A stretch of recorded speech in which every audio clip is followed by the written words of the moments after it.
As a seller, sometimes we don't realize that products which are already out of stock still appear on the product page of our website. This can be disappointing for customers because they might still be able to purchase the product on your site, even though it's actually out of stock. Don't worry, in this video, we'll show you how to set your website so that out-of-stock products will no longer be displayed on your product page. Before we begin, don't forget to subscribe to the Beardo channel to watch hundreds of other tutorials.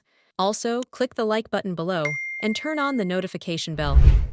From your Beardo website dashboard, go to Settings, then General.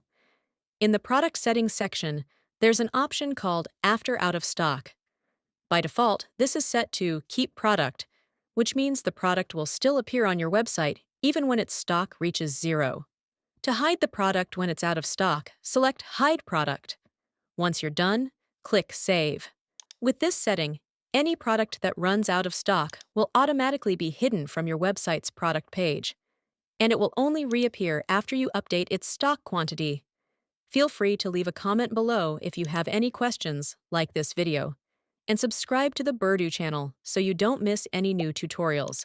And don't forget to follow Beardo on social media for more helpful content. See you next time.